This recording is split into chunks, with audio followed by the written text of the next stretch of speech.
All right, folks, welcome back into another Mancast. We're on number 44.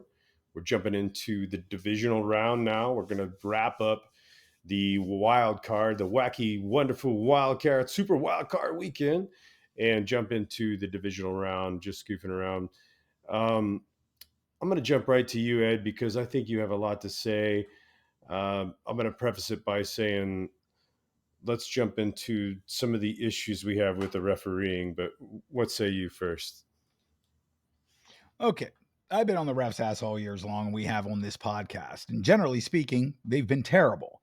I don't want anybody to think that I'm taking the position that I think the refs did a necessarily much better job this weekend. But what I have always been very consistent about is I'd rather the refs be either consistently good or consistently bad. Just be goddamn consistent. That's to me the most important thing.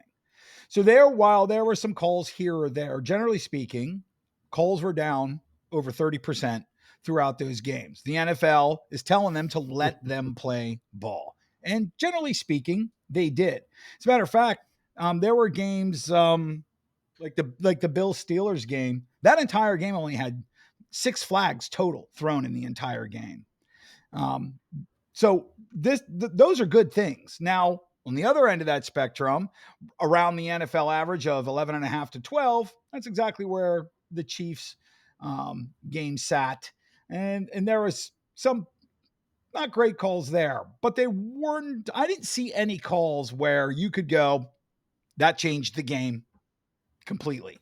I didn't see any of those calls. And considering it's the playoffs, that matters. I think the Chiefs got fucked by multiple calls, even though they won by the wide margin that they did, widest margin of the weekend. But I'll say this. Yeah, it's been dismal across the board, and you don't complain as much when your team wins, but it should have been a lot worse. And the reason why I say this is because you brought up earlier, and a lot of people have brought up the issue with the Chiefs in the red zone. And even though they half of the times in their red zone they scored, um, I contend to you that at least two other times they should have, at least one and a half times they should have scored again. One of those was the Jawan Taylor illegal block in the back that did not happen. He was shoved to the ground, and in doing so, he got knocked into the defensive lineman, therefore got called for a penalty that wasn't his fault. If you go back and look at it, you can see that. Nonetheless, and that was a touchdown taken off the board. The other thing I want to talk about, though, is that another red zone situation that happened that it's easy to forget about is that we were in the red zone, the Chiefs, I should say, because I wasn't even there. But Patty Mahomes' helmet got cracked. Oh, yeah. And he wasn't trying to come out or fuck with it, but the referees were like, you can't proceed like this. And so somebody just tried to hand him a helmet quickly so that they didn't run out of time. And it was Clyde Edwards-Helaire. It was like 5 inches shorter and a whole lot smaller. And has And a seven Mahomes and is a like quarter fucking and wears handed a it. 7 1/8 inch helmet, not a 7.5 inch helmet.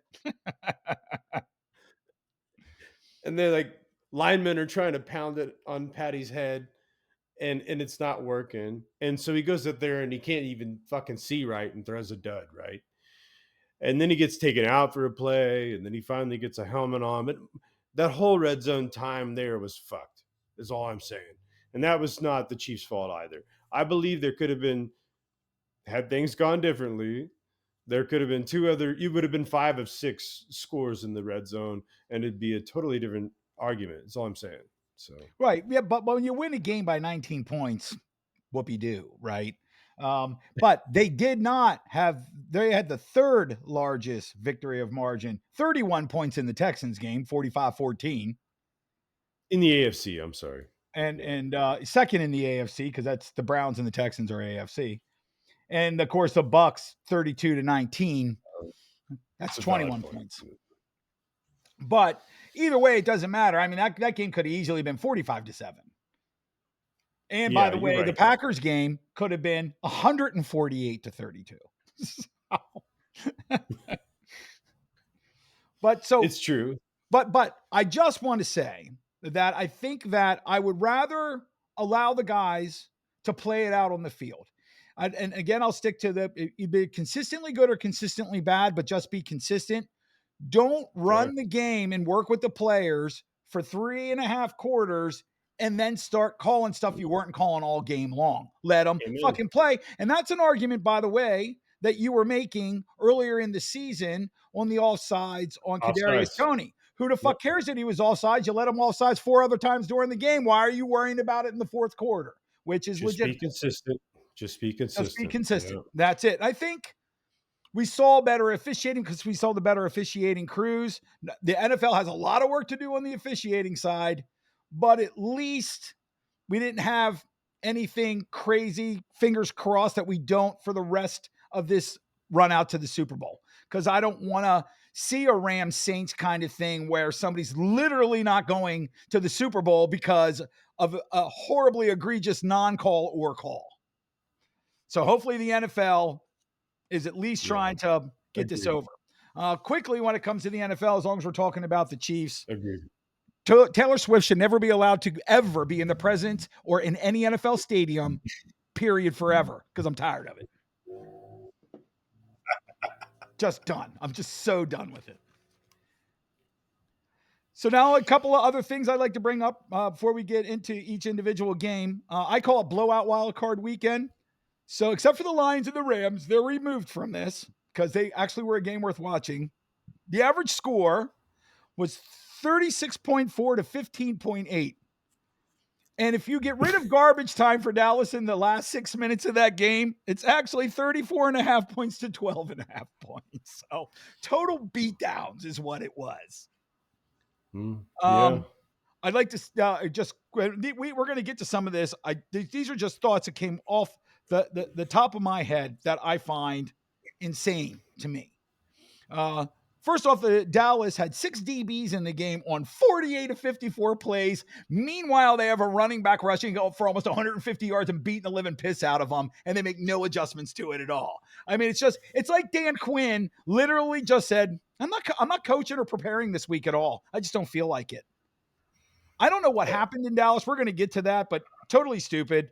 The Baffling. other stuff can go from game to game. I do want to get a big shout out to my brother because he constantly says, no matter what you see in the regular season, when we get to the playoffs, and fucking Rashid Rice stepped up like a mofo in that game, and I was really impressed by the way he gave Pat. And Pat was really confident in throwing to him, and that was obvious. And Pat played by the way, maybe not the greatest number games, but considering those conditions and that cold, he played remarkable. Just a great game by the Chiefs. I was really, really impressed. And while I got the Bills going to the Super Bowl, this is the only team that scares me in the AFC. I don't know how this one's going to come out, but it's going to be one hell of a football game. And in my estimation, probably the best football game of the weekend.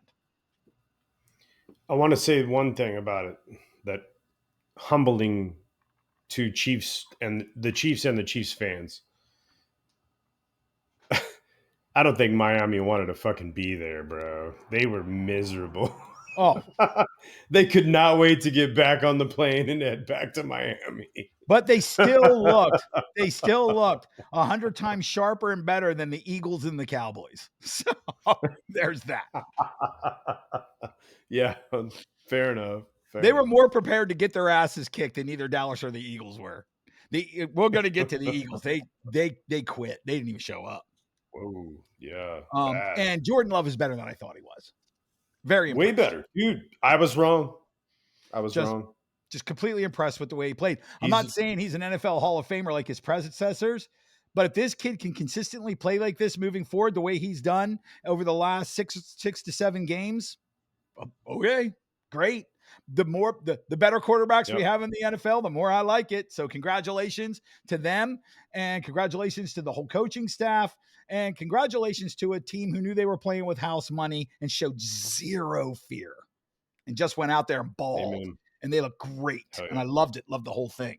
As a matter of fact, you were texting me going, I know you're loving this. So, and I absolutely do for obvious reasons. So,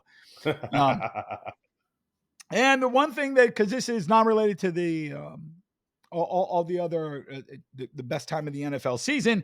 But huge shout out to the Washington ex-Redskins for hiring Adam Peters as their GM. Man, he couldn't have made a better move than hiring that guy. He's been and helped build San Francisco over the last 7 years. He's 44 years old. He was an assistant to Lynch the entire time. He's been in control for the last 3 years. And what a huge move by the Redskins to pull him over. And I couldn't be more thrilled. Nice. What do you think you're going to do for head coach? I mean, there's a lot of Ben Johnson is who options. I think they're going to. I mean, he's first on their list. So, and he's going to interview, but they can't. He's the D coordinator for, or the OC for the Lions, and they can't even talk to him until Right. the Lions are out of the playoffs. So it's over. Yeah. But I think that's too. But him and their DC, they're both on their 3-person list. But all rumors are that Ben Johnson is the guy they'd actually really like to bring in here. Right. Because he's the guy who's going to. This is the guy as OC who has really turned Jared Goff's whole career around. And the Redskins are either going to take Drake May or they're going to take Caleb Williams, but they're bringing in a franchise quarterback, and having somebody who knows what the fuck to do with that is paramount. Look at DeMarco Ryans and CJ Stroud.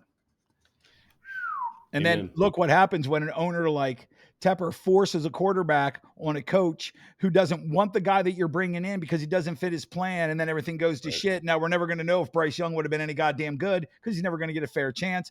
And of course, the Panthers are so deep without drafts or any movement because of their cap space that this kid's never going to get relief, and he's going to end up dead on the side of the road because he's little, and they're going to destroy his whole career before it even gets off the ground.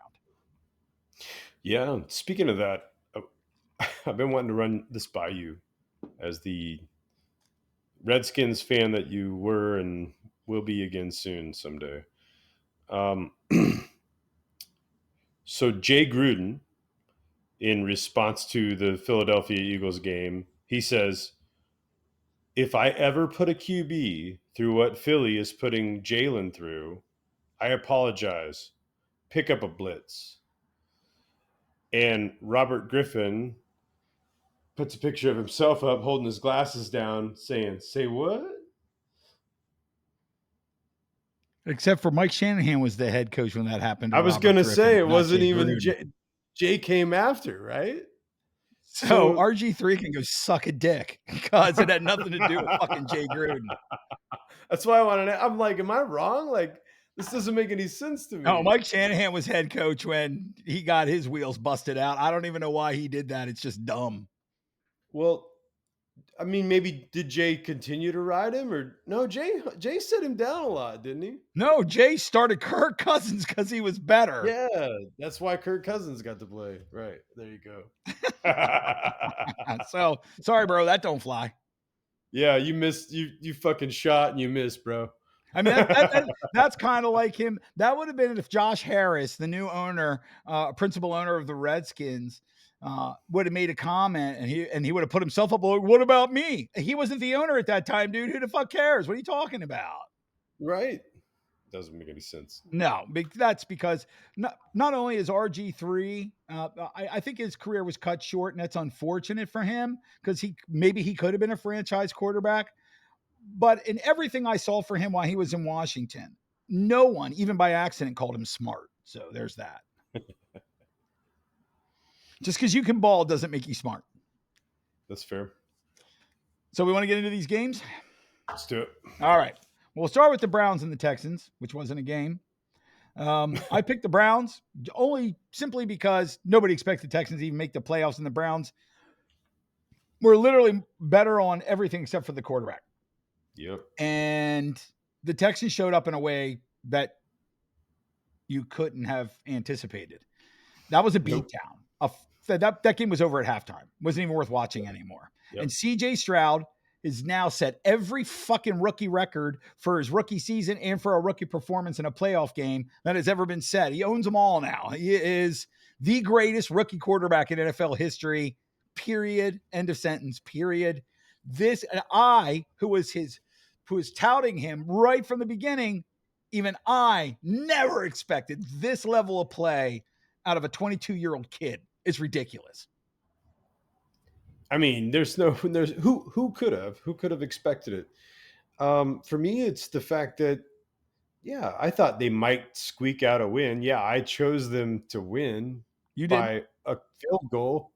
I did not expect them to go out and beat the shit out of the but Browns. even expecting But them to win, right? Like I expected them to lose, not run up 31 points on a team, 45-14 total, 31 total points in victory. That's and by the way, those 14 points that Cleveland scored, that's only because the Texans were in prevent defense weren't even trying at that point. Otherwise, that's true. that's But a 45-7 beatdown. but also a lot of the score that came down on that big housing was Flacco just fucking chucking the ball into nowhere. To be Just fair to Flacco, now you can't throw 2 pick-sixes in a game, in a season, let alone goddamn game, right? But he did throw for like 365 fucking yards and completed almost 70% of his passes. Like I he was mean, doing his job, generally speaking. The defense shit the bed. yeah, When your but he threw a offense lot. rolls up over 400 yards and only puts up 14 points, that's a problem. That's true. It's a good point. But the Texans, wow, just hats off, man. You guys. Legit. Matter of fact, not only that game is now got a lot of people believing they may upset the Ravens this weekend coming up. We'll get to that in a little bit. The Finns and the Chiefs, this is exactly what we expected to happen. We both took the Chiefs in this game. We both knew that Miami, who had never won, by the way, a playoff game in sub 40-degree weather, and by the way, not only that, but their starting quarterback has never won a game under 50 degrees in his entire career. This is just not who the Dolphins are. And by the way, I've been one of the people throughout the year that said the Dolphins were overrated. It's easy to run up 70 points on really, really bad teams. When you play teams that matter, you get your fucking teeth kicked in. And they did all year long, and they did again. And I'm not even remotely surprised by this. My favorite take on them has been that guy Brew on First Things First. He calls them break dancers, and I think Nick Wright does that too. I think it might be a show thing, but basically, it's like if you watch what's that? The West Side Story. The Right. Sharks and the Jets, or you just watch like an '80s movie where like guys are acting all tough and they're like ready to kick some ass, but instead of fighting, they just start breakdancing. That's Miami. They got some great moves, but it doesn't help in a fight. So You know, did you watch that one uh, everything broke down. Patrick Mahomes just went for gold. The 2 defenders that he ran through, they were defensive backs. Like he ran through them and they made no attempt to even try to tackle him because they were afraid to hurt themselves because their skin would crack in that kind of cold. Like they wanted nothing to do with even playing at all. It was silly. I knew this was going to happen, and I knew the Finns are overrated. If that team was anywhere near as good as people truly believe them to be, the Bills never would have beat them at home for the division championship. They're just not who people think they are. They're yeah, Dallas in the AFC. That's what they are and right. have been.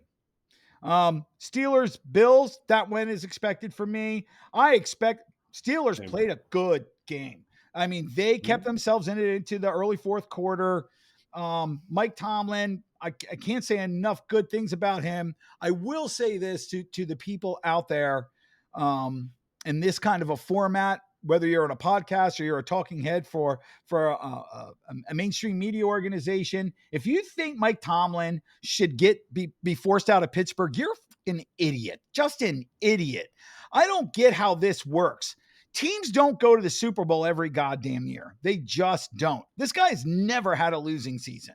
He's never been embarrassed. And that organization looks good because of him. Now, and by the way, they're on their 3rd string quarterback and he needs to go? No.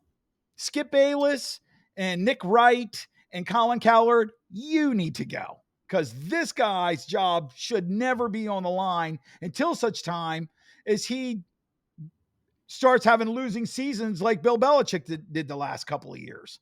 And even they let him go gracefully. Yeah, he's the man, and he hasn't lost touch with the modern NFL yet or No, anything like that. no, he And they actually just re-signed him again today, so good. And I'll tell you he's there. this too. They need an OC that's legit. Mm-hmm. Somebody that can come in Agreed. and real 100%. and a quarterback's coach, by the way, which they don't have. Not all teams Yeah, do. right. Kenny Pickett needs to be, if you're going to stick with him, you got Need to some train love. him forward. And you Yeah. need to bring into somebody healthy. You need a good OC and a good quarterback coach who are all on the same thing, or Mhm. better. Get a top NFL quarterback coach, bring him in, make him OC, and have him work with the quarterback so that they are on the same page all the time. I think Kenny Pickett has the talent. Pittsburgh defense is stout. They do well. You just got to, your offense got to stay on the field a little longer. They're missing a couple of pieces, but this is a good football team. Pittsburgh will be in the mix again next year. If Kenny Pickett can just become a top 16 NFL quarterback, Pittsburgh can win their division and go deep into the playoffs. Right. So I got no problems over there.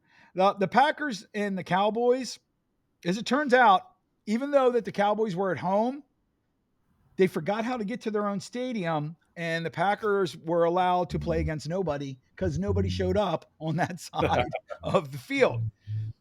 The Dallas Cowboys, I think that is, and I've seen some extraordinary beatdowns in the playoffs. That is the most humbling, horrible beatdown I've ever seen in NFL history. You are 16-0 in your last 16 games at home. You're playing a team that made the playoffs by the skin of their teeth, and you're supposed to be a Super Bowl contender. And don't give me this 48-32 shit. That was a 48-16 Yeah. beat down. You score 2 touchdowns and 2-point conversions in less than 6 minutes and 30 seconds because they were in pre-done defense and they didn't care anymore because they weren't You got risking beat injury so to people. you got beat so hard you're fucking Mike McCarthy almost fired himself. They Like they got beat so bad that the Philadelphia Eagles were like, "Shwoo, glad we're not Dallas." So Thankfully, the narrative isn't about us anymore, even though that was the most dismal good fucking Lord blow up have of all mercy, time. but just total, just annihilation by a team that you So were mad. double-digit favorites over.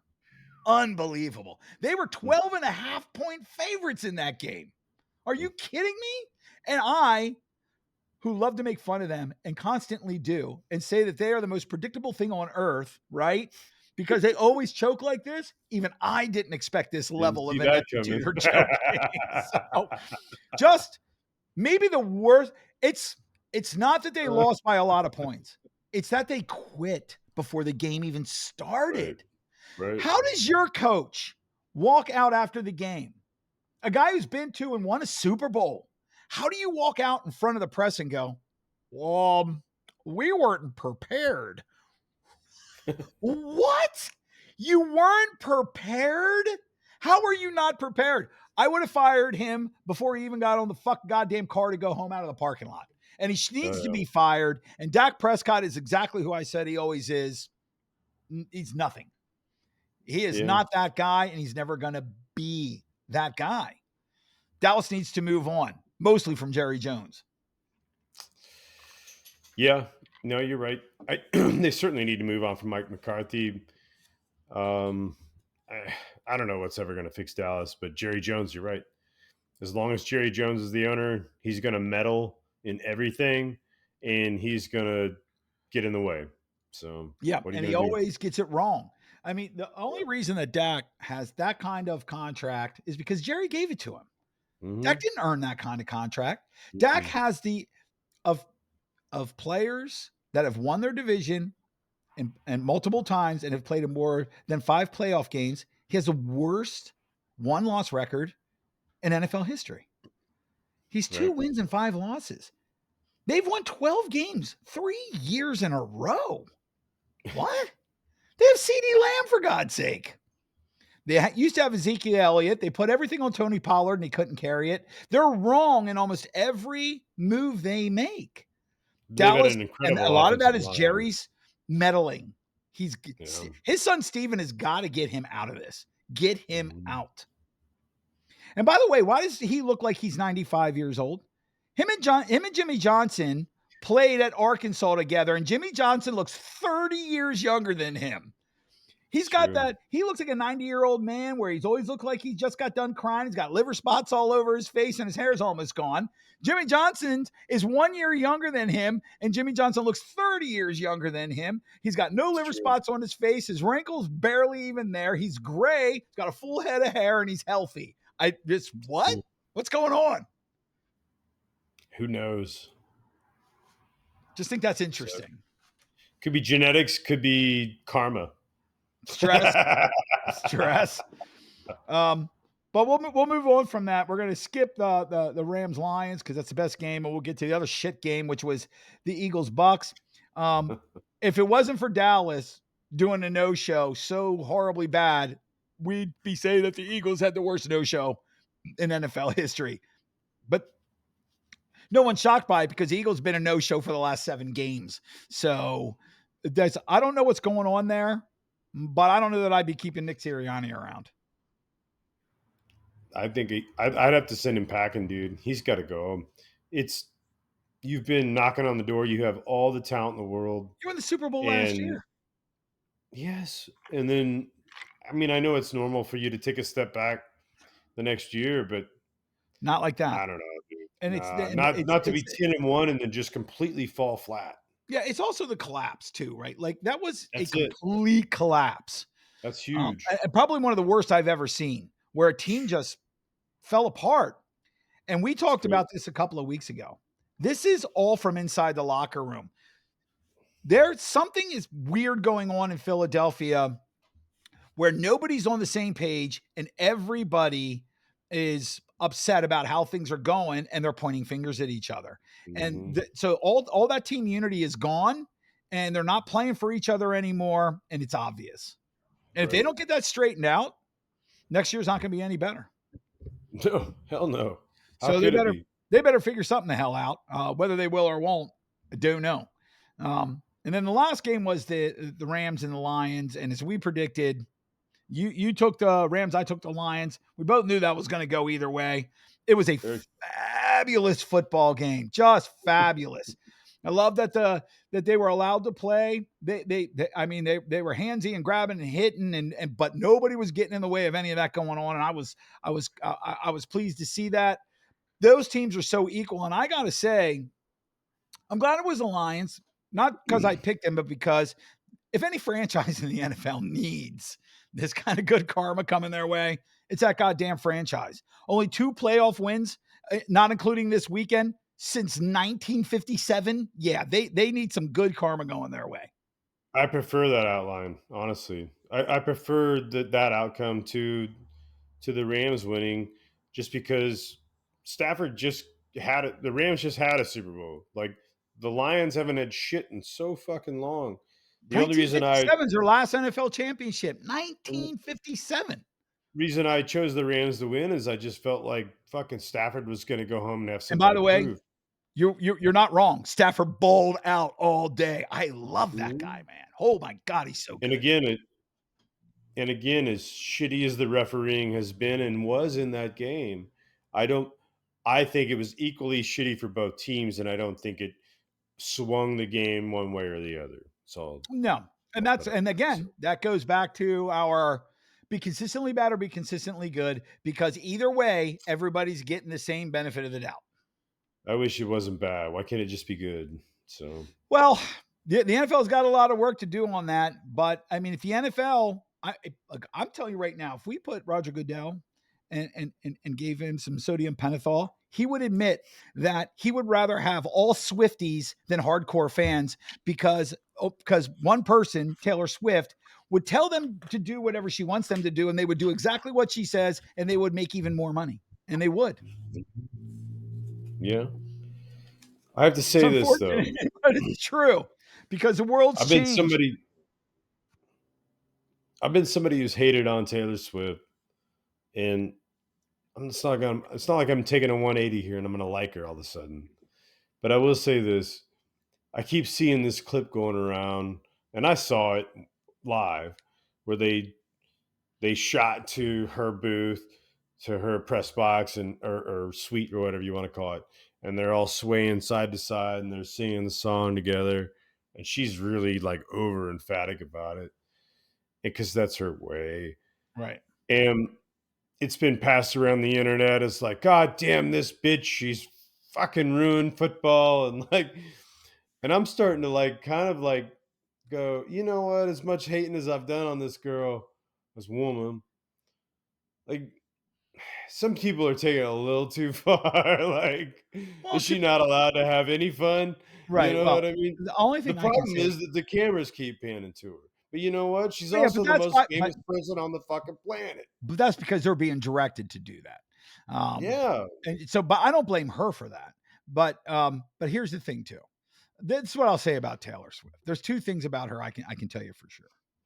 For all those people bitching, you know who she is. She has no fucking clue who you are. And number two, if every one of you, millions of people bitch and put all your combined wealth together, she can still buy and sell you probably 100 fucking times. So there's that. So I'm going to go with I'm not a W- Taylor Swift fan. I don't like her music, generally speaking. I don't care. Will do this for her success. This woman is worth $500 million and she's barely 32 years old. So good on her. Not complaining about it. Let me put it let me put it this way. During the Lions game, they shot the camera at Eminem about 1,000 times. Well, And sure. But I the mean, difference is Eminem nobody's goes to bitching most them of now. but Eminem goes to a lot of those games and they don't do it every week on every game. But again, while Eminem is a huge superstar, he's on the backside of his career and he's not in the limelight. She is the biggest superstar on planet Earth right now.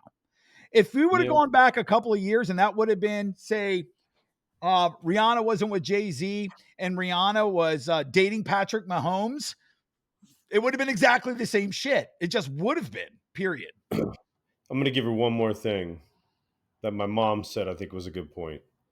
Having daughters and granddaughters, it's nice to see that the most popular female musician, whatever, if you want to call her that, is not raunchy, is not twerking, is not singing about sucking dick and putting Oh, her, no, you I agree know, with that.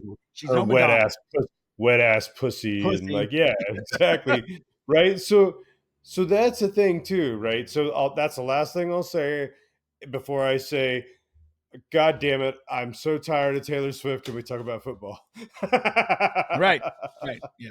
So while I don't have anything personal against her, I think Al Michaels was right. Can we focus on the game? Yes, please. Let's do that. Especially it's the playoffs, even more so. And I'll leave it at that. So there's a couple of things I want to hit here real quick and put on my bionic eyes. Um, for everybody, particularly Nick Wright and Colin Coward, who are always eating shit on Allen. Josh Allen is a one-man gang, and what he did in that game was remarkable. Beast, You can't beast mode. stop that dude. Here's another thing too, because screw the turnovers. I've made my argument for that over and over and over again. So that doesn't matter. And oh, by the way, this is very interesting. Colin Coward, who normally I was listening to him when I was doing some stuff this week. He made a very interesting point about Josh Allen and everybody giving him a hard time about the turnovers. Over the last 4 seasons, all 4 Super Bowl champions were either 1, 2, or 3 in most turnovers, including last year, Pat Mahomes. He was number 3 in the NFL in most turnovers. That this is how great quarterback play gets done. You take Hmm? those risks because that's what great quarterbacks do. And your defense comes out and stands their ground when those mistakes happen. And that's what good football is. And there's no joke. He only went back the last 4 years. I think that's interesting. I didn't have time to do it today. I'd like to look at every Super Bowl champion and see where they were in terms of turnovers in the league. And I'll bet we'll find that they were all in the top 10 for every Super Bowl since the beginning. because I don't great think so. quarterbacks take great risks. I don't think so. I'd like to look at the metric because I don't. That doesn't. For some reason, it doesn't hit right with me. And I'm not saying you're wrong because I think you're right. It's the guys who take the chances that roll the dice that hit big. It's the reason why Flacco got even into the playoffs. Right. But I think there's something wrong. There needs to be there's a qualifier here. I think we're missing, and I think it's probably out of the quarterbacks in the playoffs. Out of those quarterbacks in playing in the playoffs, the one with the highest turnover differential was the one that won. But I don't think it's league wide. That for some reason, maybe I'm wrong, but it feels weird to me that because I've seen a lot of quarterbacks who've had just as many turnovers as they've had touchdowns. And I've never seen Mahomes dramatically anywhere near that. Not even this season in his worst turnover differential. And I don't think he's the worst in the league by any means.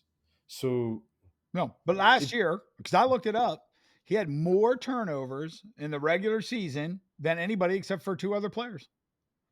in And he the won the Super Bowl. playoffs, in No, the in the regular playoffs, season.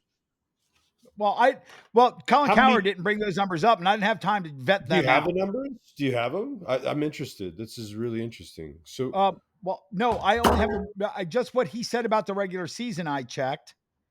In the playoffs, I didn't, but we can have that for next week. That's no, something no, I'll no. I do this mean, week, and we'll no, I put that mean, together. I'm saying you're saying that Pat Mahomes last year had the most turnovers in the league. No, he I'm was just in the confused. top. He was just in the top five. But it's not that the last four quarterbacks were number one in the league, that the last four quarterbacks were in the top five in turnovers by a quarterback in the league, interceptions and fumbles combined. I'm super interested. Let's look at the data later. Let's check this Oh, out. yeah. We'll talk about it next week. I just thought that was very interesting. That's why I brought it up. I do know that we talked about this multiple times. While Josh Allen he's a turnover, he turns the ball over too much.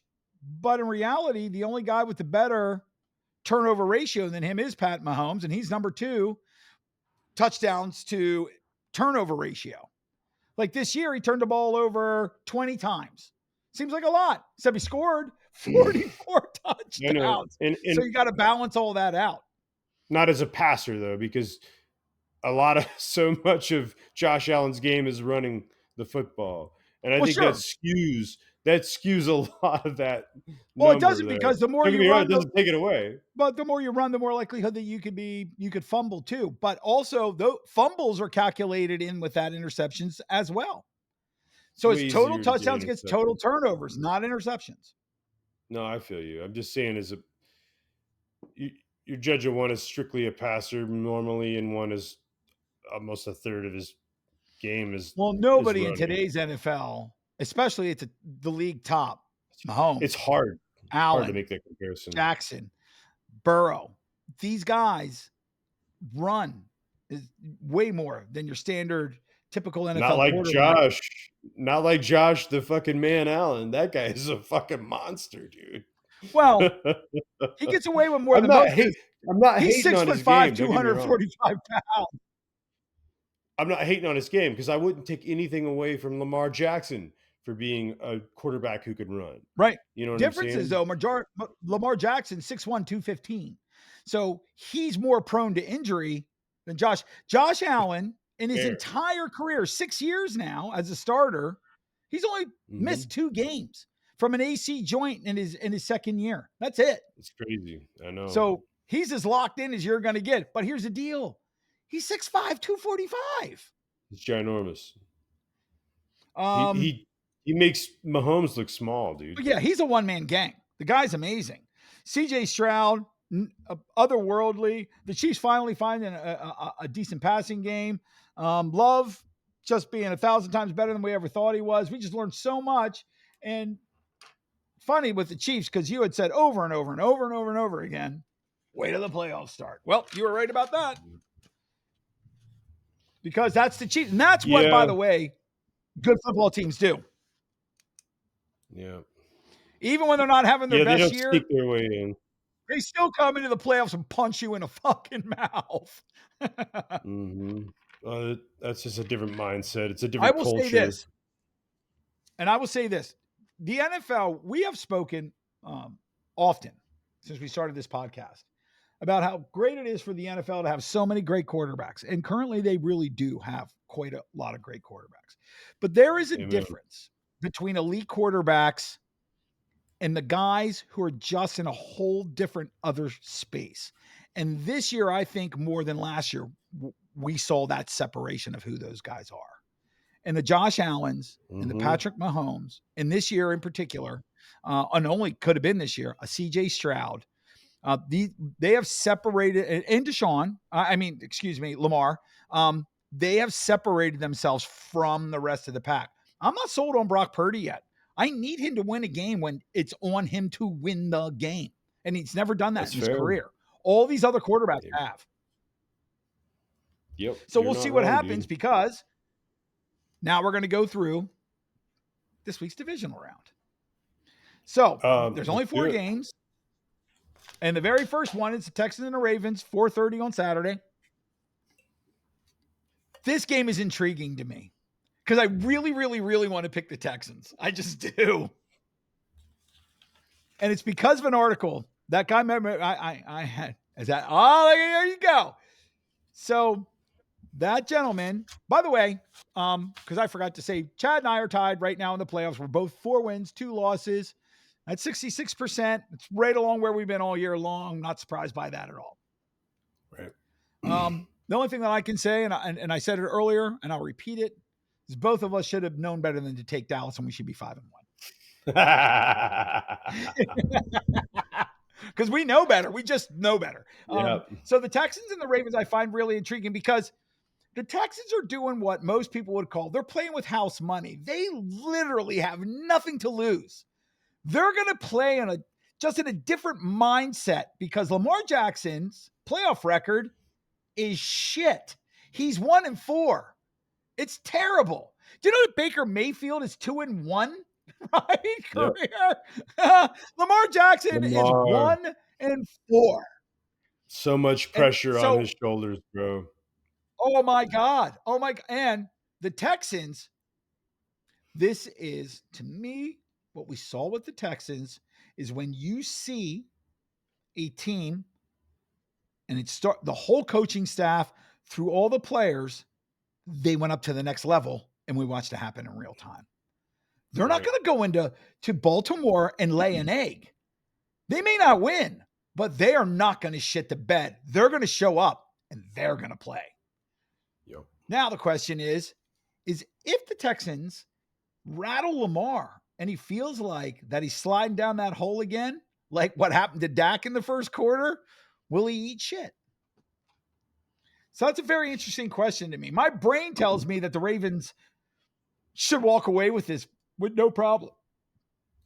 But my heart's telling me that there's something special about this fucking kid, and he's gonna fucking manage to fucking make this game go.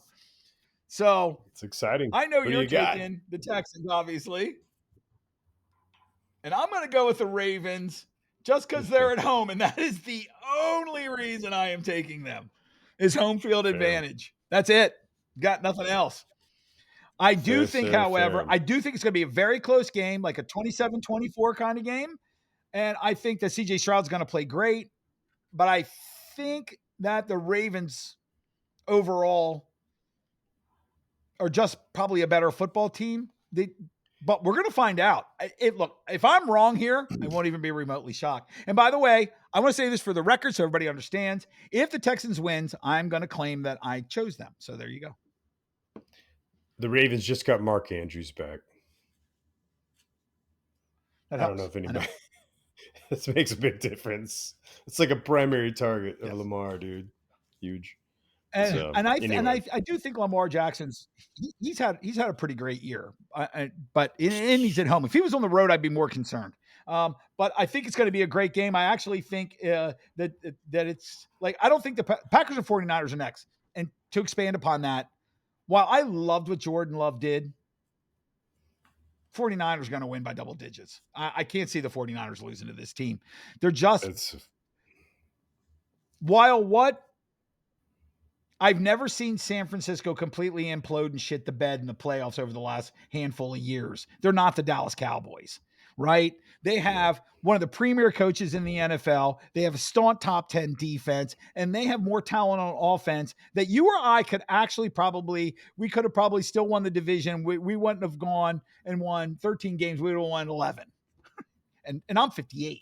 So uh, I just think that's who they are. They're that good. I'd like to see, however, the Packers get out and take a lead and still have a lead going into or the second half and see Brock Purdy step up and go, fuck this. Let's put these guys away and make that happen.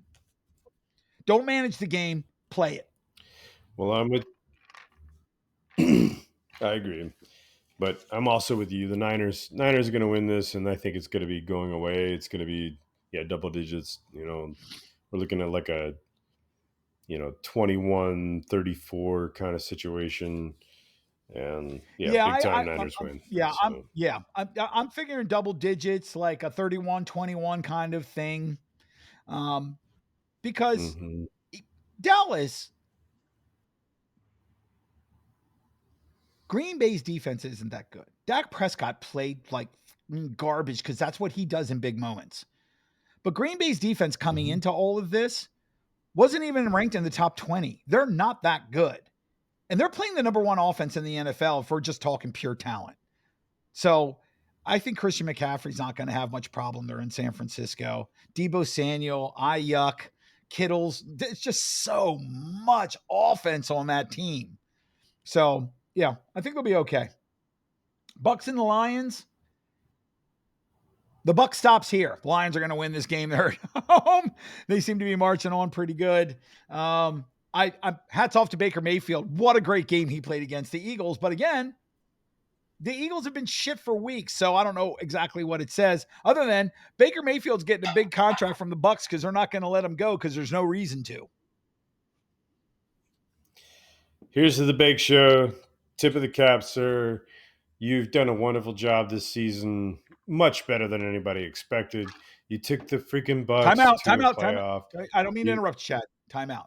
There were two guys that I remember. We're just going to call them Chad and Ed on the Torture Man podcast, who both thought that Baker Mayfield was going to ball out this year because he was in the right situation. We were Mhm. right. Everybody else was fucking wrong. We both Amen. loved him. We both like him. We love his attitude. He's got a strong arm. He's a good leader. This is a great spot for Baker Mayfield.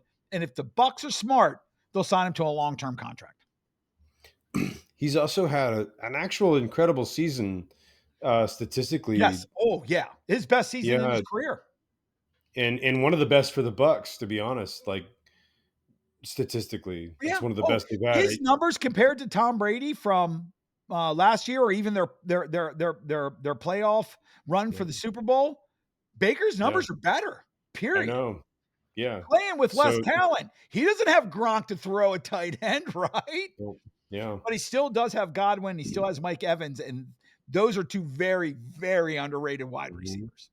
Amen. So, If Godwin could all right. stay healthy, shit, that'd be even better. But yay to Baker Mayfield. He deserves what he's got. Bucks are crazy if they don't sign him long term. I'm not saying break the bank on him. I'm saying give that motherfucker $30 million a year and keep him around for the next 5 years. Yep. But I do have the Lions, and the Buck stops here, just like Oh you yeah, said. yep. So, The Lions are the better team, and I got to say, I love Dan Campbell. I just fucking love this guy. MCDC, baby. Dan Campbell. Motor Those City. guys will die for Dan Campbell. Hmm. That makes a huge difference. Fuck yeah, dude. And now, to me, the best game of the week is the Chiefs Bills, and because of history, they've been the two best teams in the AFC over the last 5 years. They have a lot of history playing against each other in the regular season and the playoffs. Josh Allen has the edge in the regular season, and Mahomes got the edge in the playoffs. This is the first time in the playoffs in Buffalo. And I think the Bills, who have been playing like every game's a playoff game for the last 2 months, and they're at home. I'm going to go with the Bills here.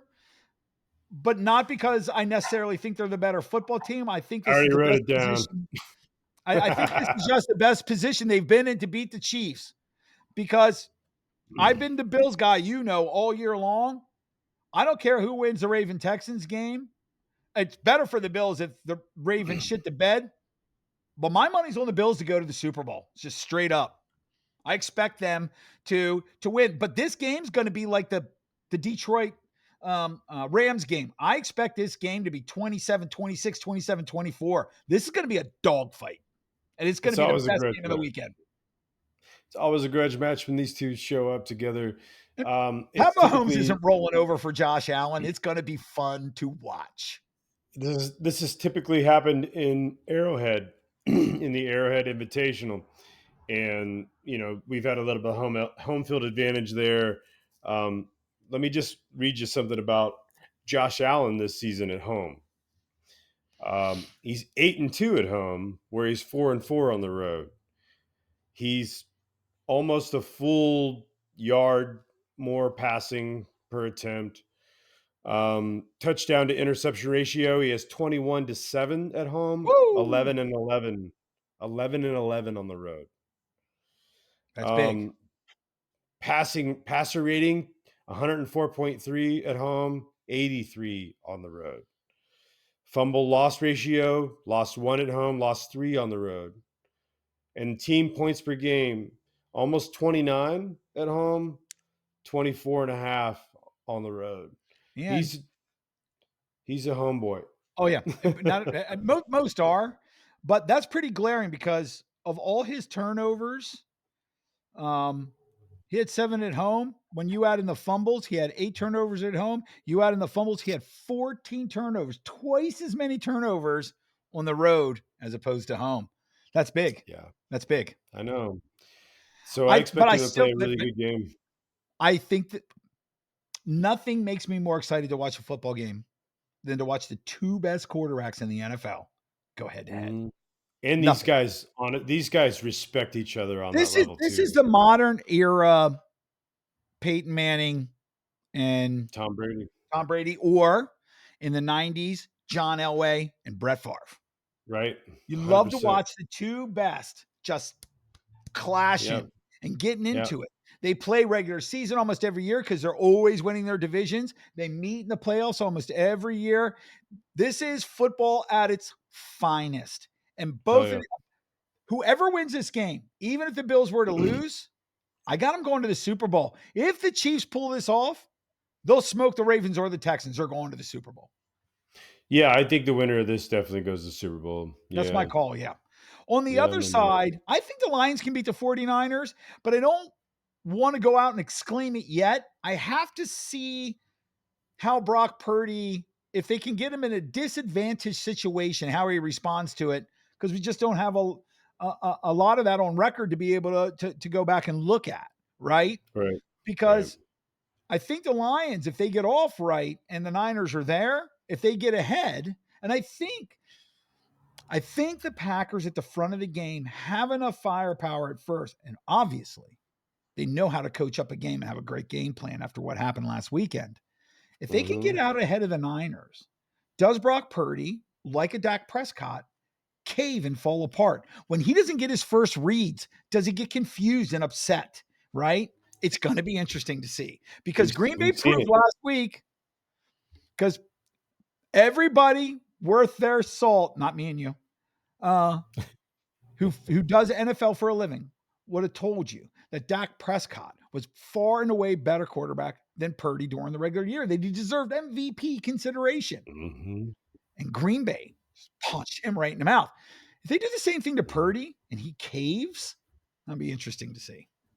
It will be, I no still got to doubt. see this kid stand up and bring this team to something that matters at the end of the day.